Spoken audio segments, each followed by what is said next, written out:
Hey everybody, welcome back to Author Eke. Today we have Gavin Stone for all the way across the pond in England, and he said the weather is terrible today. So he may be joshing just because he's in England, but make us feel good over here in the States where it's kind of nice right now.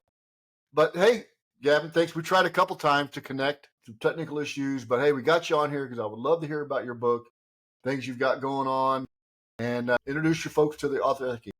Hey there. So yeah, thank you, and thanks for having me. It's like you said, we had a few technical issues, but third time lucky, we got there in the end.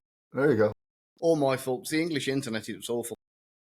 I doubt that. I think it's technology in general. We're both technology guys, so technology in general can be double-edged sword or a knife or whatever. Well, you're not kidding. Yeah. So tell us about your. Okay, so I've worked as an intelligence contractor most of my career. In what, and this is the bit where everybody laughs. My actual official role was a floater. Be careful with that. Yeah. And what that consists of mainly is doing cover for people where in all areas and all arenas. So, it could be a one-day job covering for somebody who's just literally called in sick, or it could be a 3-month, 6-month contract in a conflict zone. It could be any number of things. I was just kind of the go-to guy to call to say, right, we want you in this awful place and to achieve X. So, and that was it. Excellent. So, government or private? Or yes. How's that? Both. I worked for a mixture of all sorts. I've worked for over the years for different governments, like the US government, the British Ministry of Defence, and the British government in different departments. I've worked for private clients. No international jewel thieves yet, but I'm open to offers. Well, there you go. Maybe somebody will watch the thing. Hey, you know what? We can use him. Promote yourself. This is what it's all about. Trust me. Exactly.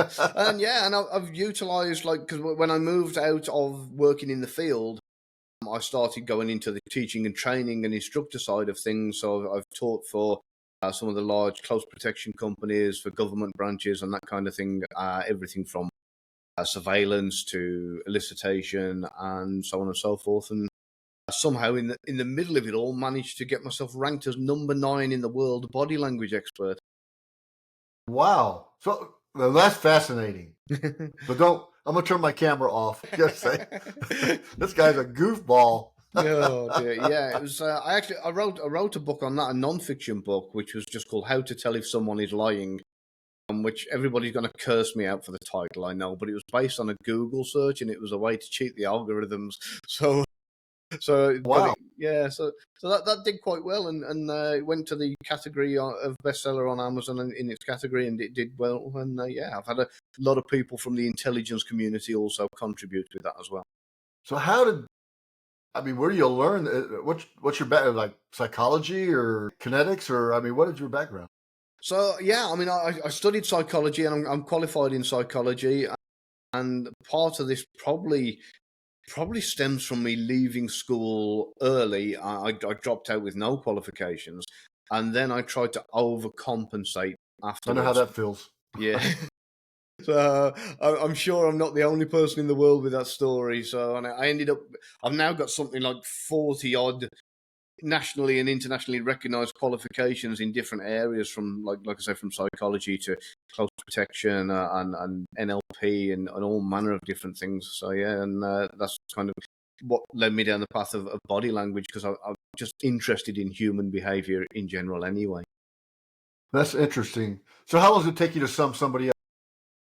Ooh, that can depend entirely on the individual. So I did a.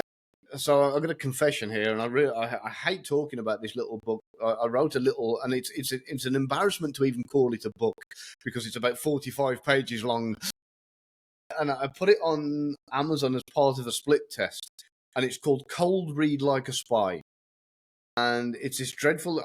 I made the fonts really, really massive in it in the hopes that my dad might read it, but that was just optimism. That was wasted. And I put it together, and the whole thing is about cold reading strangers and convincing strangers that you've only met for a few seconds that you can literally kind of know everything about them. And when I did the split test, it performed really, really well. So well, in fact, that even now it sells every single day. When I check the royalties on Amazon, it still keeps selling all the time. And I haven't got the heart to take it That off is so sale. cool. It's an awful little book. It's filled with typos. It's but it's something like $2.99 or $3.99, and and I don't know whether it's the price point or the cover or the contents or what.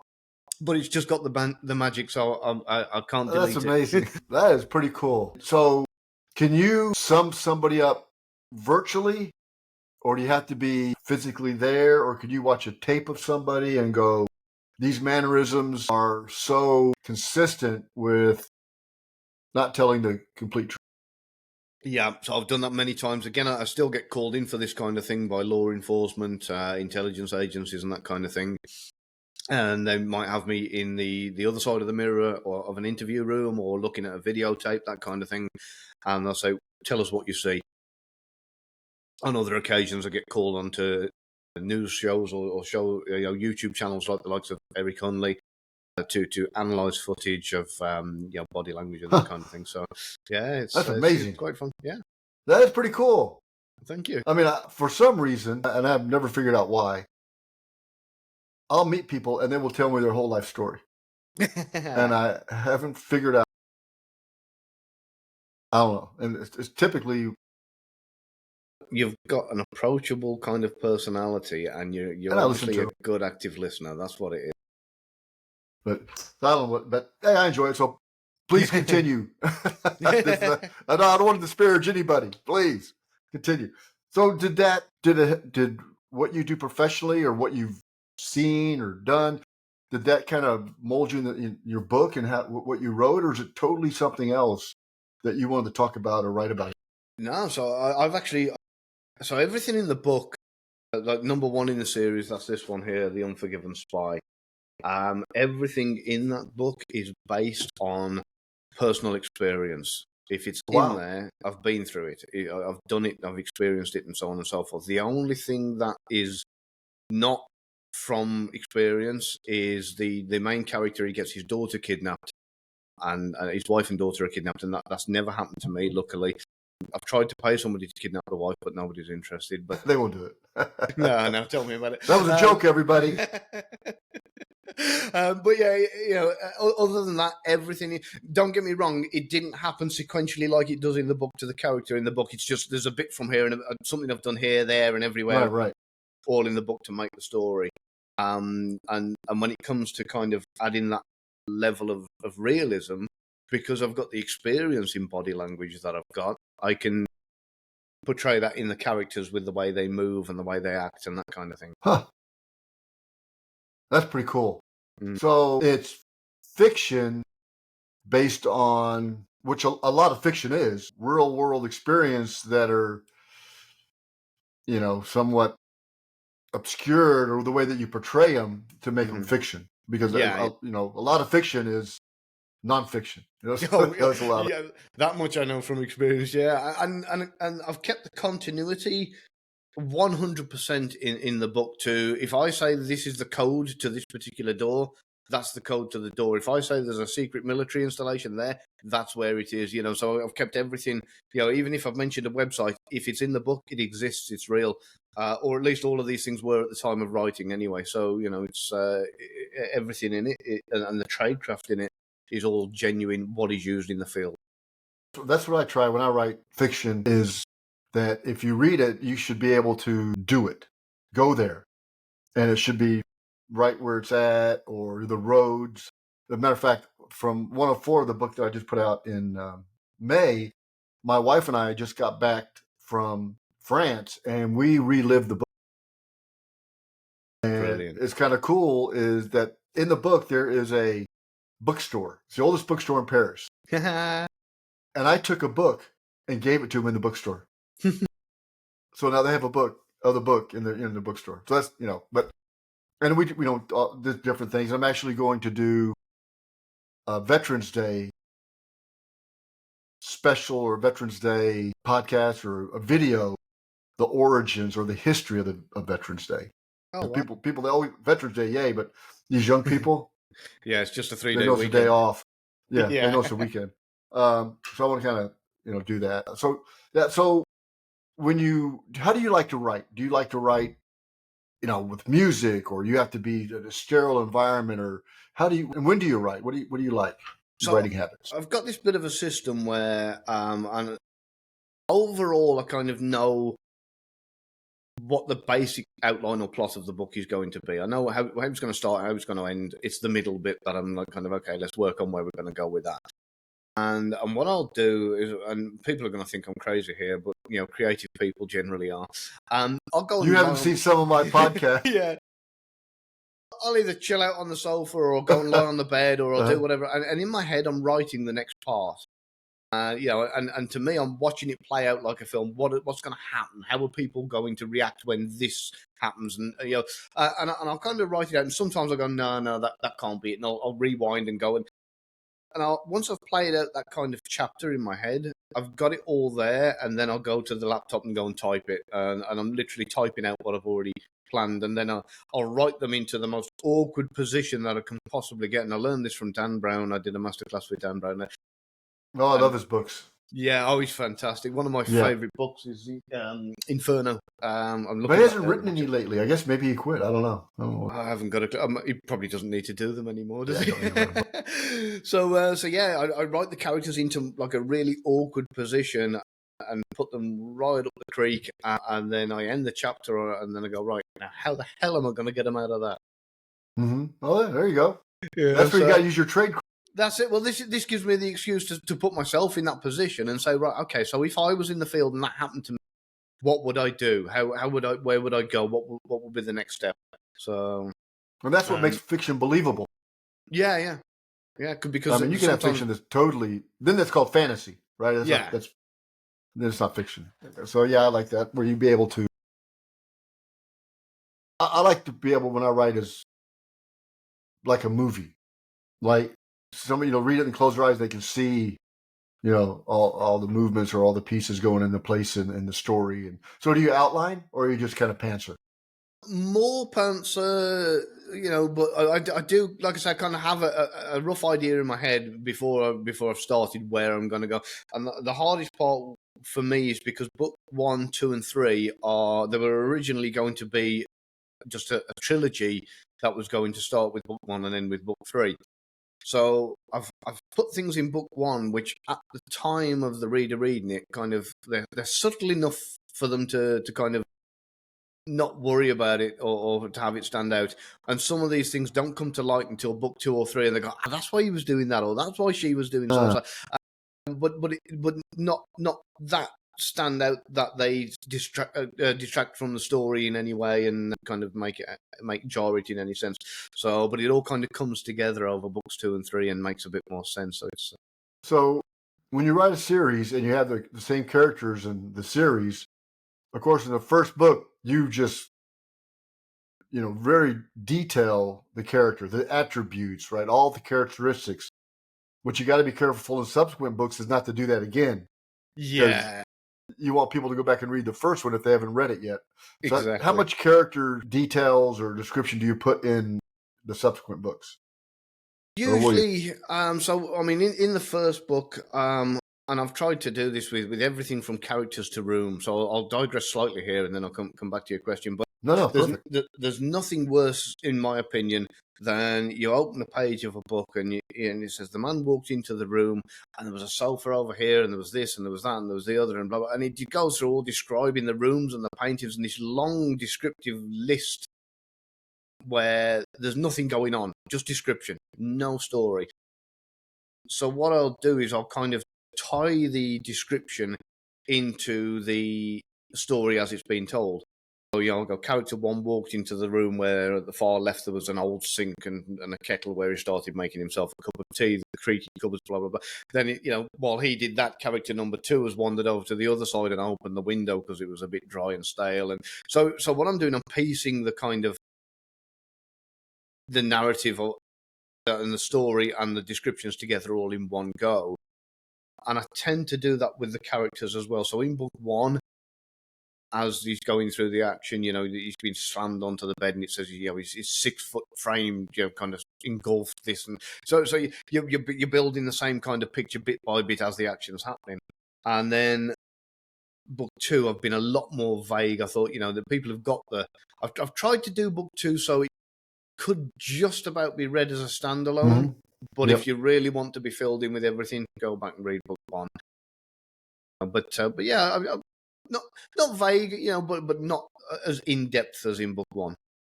Yeah, and I think a lot of the good thriller series of books are like that. They're not meant to be read 1, 2, 3, 4, 5, right? Like Yeah, that's it. Clive Cussler, for example, right? I mean, great thrillers. I love reading those. I mean, that's one of my favorite authors. Is that I don't have to pick up the first Clive Cussler and read it. I can pick up another one and I understand who Dirk is and all the other characters.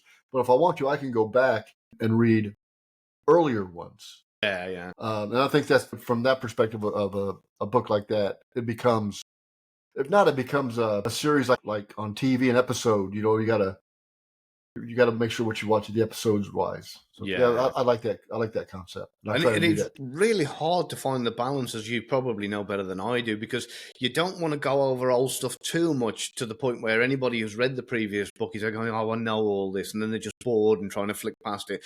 And at the same time, you want to give enough so that anybody new reading it, has a genuine idea of what's going on. So generally, a sentence or two, rather than going back to explain this is where he got this particular diamond from or whatever, Mm-hmm. I'll turn around and say The mannerisms, everything they want. But then what that does is that makes that reader want to read the first book because they want to get why is this character like she or he is, right? that's it.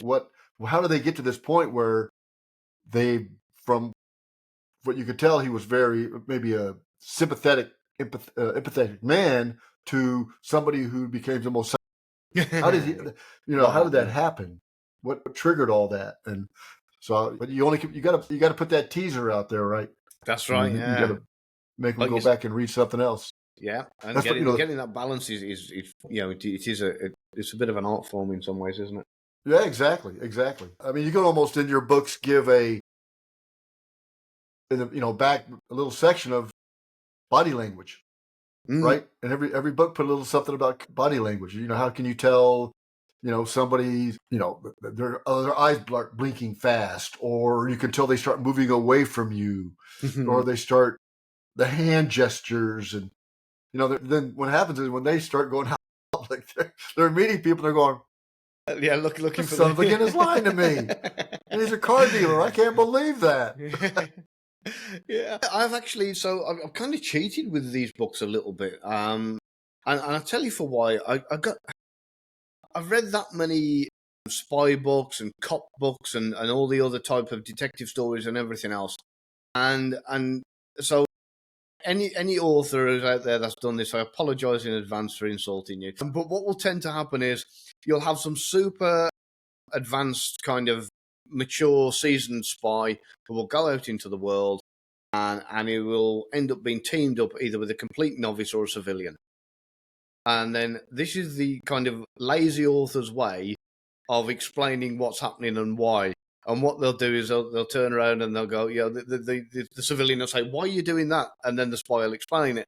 And I thought Right. it's every book now. This two partner thing where there's always somebody who knows what's going on and always somebody who hasn't got a clue who's asking. So what I did is I cut all of that out, and I don't know if I can find anything in this book, but so what I did in the book itself, there's these sections where you've got the story, and he'll do a particular action, and then it'll say tradecraft, and there'll be this little section which explains exactly, and it's in italics, it's in a slightly different font, it's slightly smaller, and it explains the tradecraft as to why he's doing something, why it's done a particular way or not done another way, blah blah blah, and it tells you all the inside information, and then goes back to the story in the normal font, in the normal size. That's pretty cool. Well, it's a unique way of doing it, and what it means, you kind of got 3 books in one, because you've got a story that you can kind of learn the tradecraft as you go. You've got a story where you can ignore the trade. If you're a former intelligence officer, for example, and you know all of this, you can just skip that section and just stick to the story. Or you've got a field manual where you can ignore the story and just read the tradecraft. Yeah. So yeah, it's kind of different. detective and spy people out there the chance to skip past the tradecraft if they know it inside out. And at the same time, it gives civilians and people who are new to the spy-fi genre to be able to look at it and learn as they go. If they haven't got a clue, they haven't got to be scared of. And I know this is nothing worse than picking up and it says he took the HK-43 and put in a 57X through type, and it was a double overhead click clack, and you're like, what the hell is this guy talking about? Yeah, that makes no sense to me. And I've done it before, when I've read books myself, and not necessarily spy or military fiction, but in a genre I'm unfamiliar with. So I decided to go that route with this and kind of make sure that anybody who picked it up, no matter whether it was a first spy novel or they're a seasoned spy-fi reader, they'd enjoy it. Yeah, I did similar to that in 1 and 4, where there's a scene where the unknown soldier is trying to take out a sniper. And so I detail, breathe, let out, breathe, hold it, triggers. And my wife read the book, and she would nowhere in the Army, trust me. And she goes, I was doing what the soldier was doing. I was holding my breath. Oh, yeah. You can always tell that that's a good bit of writing when the reader is doing what the character's doing. Yeah, and I put there's some scenes where, it's war, so I put some very graphic. Yeah, you have to. Yeah, scenes. It's like sugarcoated. World War I was terrible. Terrible. You on about that? I have actually had about 4 or 5 people send me direct messages. 2 of them I don't even know. And there's a scene in this book where the trio have to get into a compound, and it's late at night, and they're getting under the trucks, and what they're doing, for describing this for the average person, they're strapping explosives to the chassis underneath the truck. And one's gone under one truck, one's gone under the other truck, and there's a third guy on lookout. And basically, there's a noise over the side of the compound, and they all just freeze for a moment. But what's happened is the one guy under the truck, as he's moved his hands, he's nudged some grit which has gone into his eye, and he's lying there on his back. And while they're trying to figure out what this noise is, I'm describing this bit of grit that's irritating him, and the desire to scratch it, but he can't. He's got to keep still until they've found out whether it's a threat or not. And his eyes watering, and his eyelids are flickering, and the grit's driving him crazy. And anyway, eventually, they I'm not going to spoil, but they figure out what the noise was, and they manage to sort out and finish the job and get away. And he manages to wipe this bit of grit away. And the amount of people who've commented and said, "You pain in the derriere." My eyes were watering while I was reading a part of the book. And, my eyes were hurting. Yeah, and the other one said, I'm reading the book, and they said, I have to keep wiping my eye, because I can feel the itch and the fact that he couldn't scratch it while he was keeping still. That's a well-written book. Yeah, so I was quite proud of that little moment, to be honest with you. So that's my lovely little trophy that is for me. I was quite happy with that's well written when people can not only visualize it but do it. Yeah. That's amazing. So, what book is this in the series? Is this the first, second, or third? So, number 1 is The Unforgiven Spy. That's this one here, which is a kind of an introduction to Jensen. Jensen is a former intelligence contractor who just wants to get out of the game. He's got married, he's got his daughter, he just wants to settle down now as a family man. But unfortunately, his past keeps coming back to haunt him, and he keeps getting dragged back into a world he's trying to leave behind. And his friends, Marshall and Darius, are kind of have got his back all the way. And that leads on to book 2, which is called The Burning Spy. That's out now as well. That's recently been released, and I've had a great start with that. It's gone, it started off really well. And I'm in the process of finishing the first draft of book 3, which is called The Hunted Spy. That's a working title at the moment. So the first draft is written, and I'm kind of slowly getting ready to nervously send it to my editor and see how much I'm going to cry in a day or 2. They'll tear them up. There's no doubt about that. Yeah. There's no doubt about it. So, is there more? You said there's 3 going to be are there going to be a 4th or 5th, or are you going to do something else? I have I've already done a couple anyway that I wrote like kind of in between. So between 1 and 2, I had this stretch where I wasn't doing anything while I was waiting for the editor to get back to me, and I wrote a book called Questionable Tactics, and I put that out there as a kind of it was a good enough story and great characters to kind of so that's just a standalone at the moment, but you never know where that might go.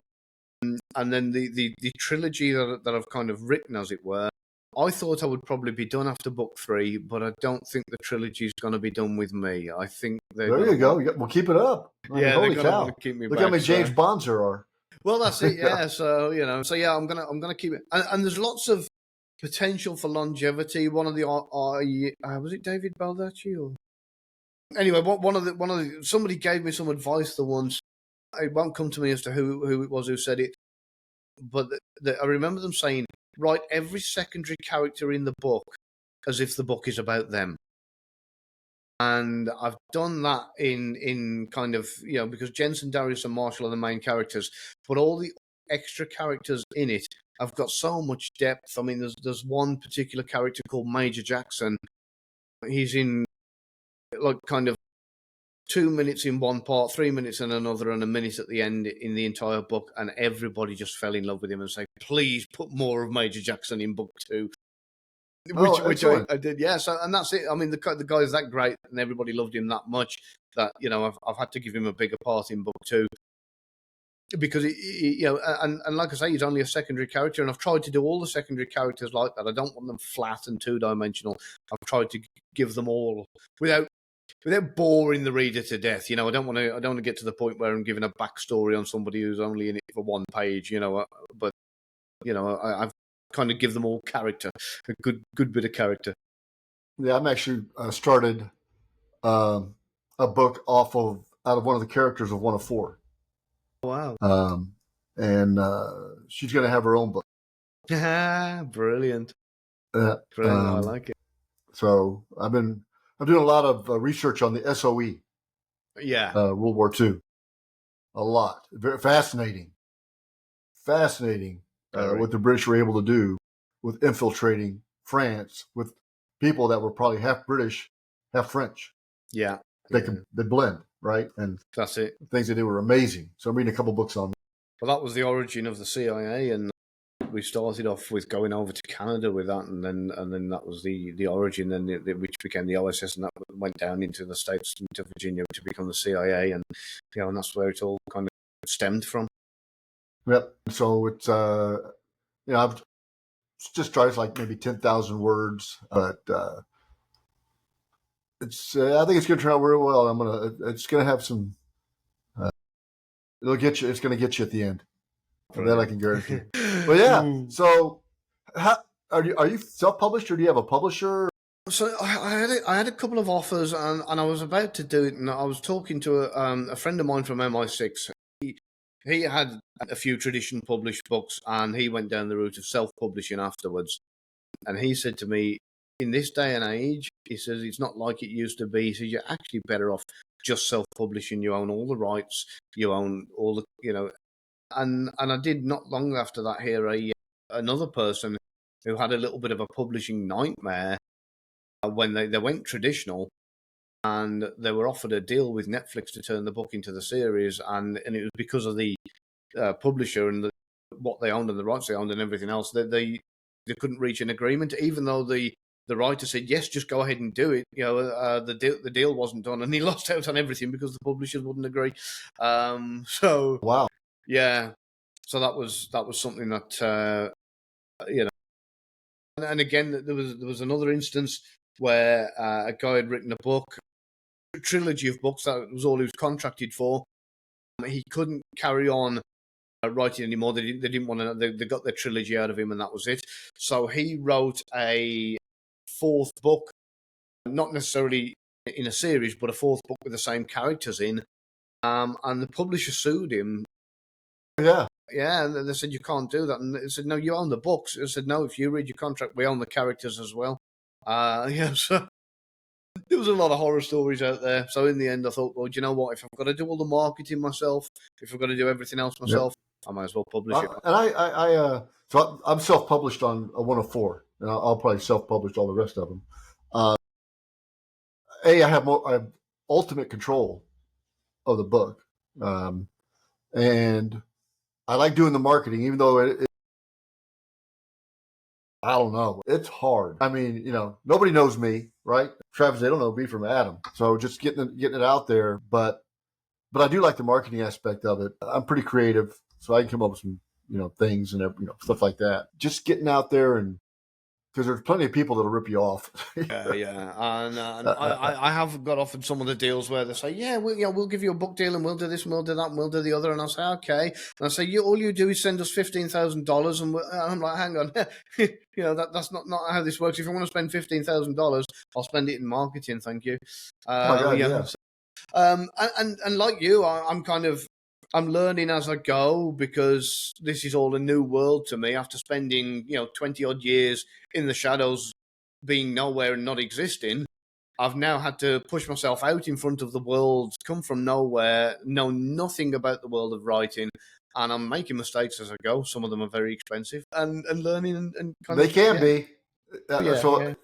Eric Bishop, I don't know if you know him, but he really, because I said, I want to self-publish, what do I do? So he really helped me along with this thing. Now I want to give to other folks to be able to, I'm not going to charge you, I'll just help you. If you want to do it, do it. But then they got to come on my podcast. Well, that's it, yeah.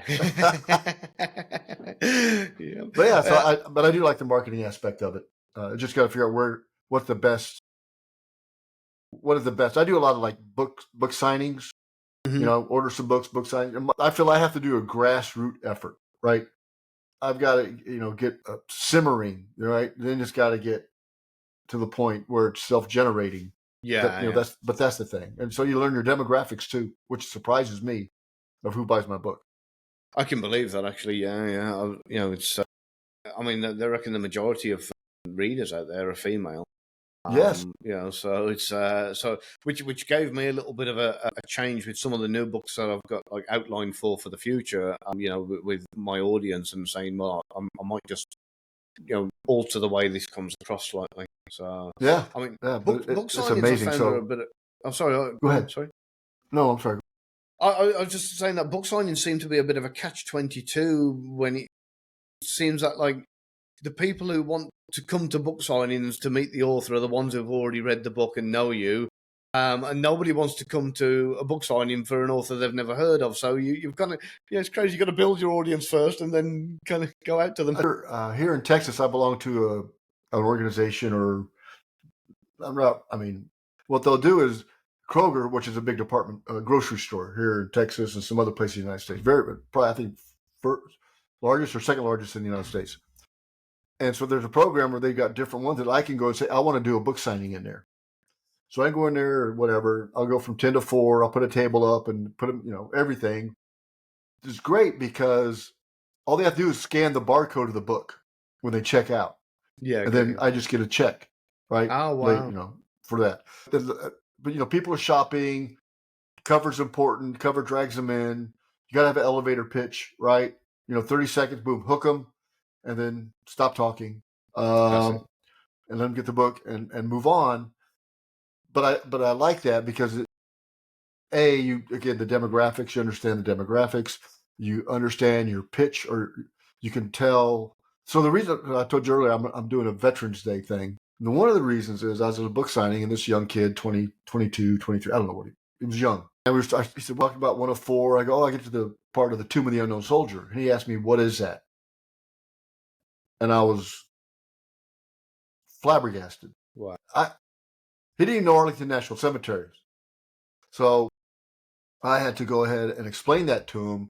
So now I'm on like a little quest to let everybody know the significance of that, of that hallowed ground. So that's going to be my Veterans Day thing that I'm going to do this year.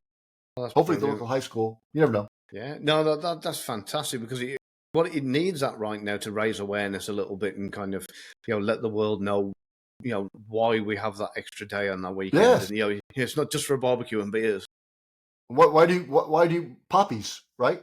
That's why it, do you have the Yeah, and again, this is something that, I mean, everything about the poppy, is significant. Even to the fact that the red for the bloodshed, the black, the little green leaf, which is meant to be pointing at the 11th hour, and everything is kind of the understanding of the meanings behind it. It is a big part of our history, and like you say, it's easily forgot with the younger generations because we're now living in a world where people are just so distracted with everything else that's Everything. happening. Yeah. Everything. Well, great, Gavin. It's been a pleasure talking to you. So, where can everybody get a hold of you? Okay, so I'm on all the usual social media sites: Facebook, Twitter, Instagram, that kind of thing. Facebook page is usually the most active one out of the lot. I do use LinkedIn for the business stuff. So if you want like body language or that kind of thing, or there's something that I am on LinkedIn. And yeah, and if it's all right with you, I'd like to plug my YouTube channel.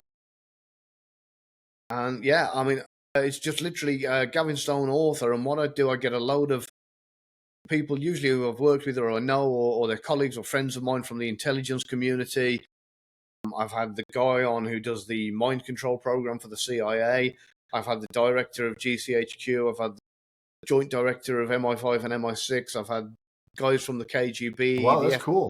Yeah, so the full alphabet soup I've had on there, and I'm still getting friends on that, the ones that can, to come and talk about their stories from in the field and things they've done, and the work. That's amazing. Yeah, heck yeah. I'll put that in there when I put it out on social media. I'll put that link out there to your YouTube channel, of course. Brilliant. It's all comes out in the wash. Well, great. Well, Gavin, it's been a pleasure, and good luck on the book. Let's see the cover again so everybody gets burned into their mind. That's book number 1, The Unforgiven Spy, and book number 2 has just come out, which is The Burning Spy. Excellent. Well, thank you, Gavin. Appreciate it. Thank you for having me, sir. Bye-bye.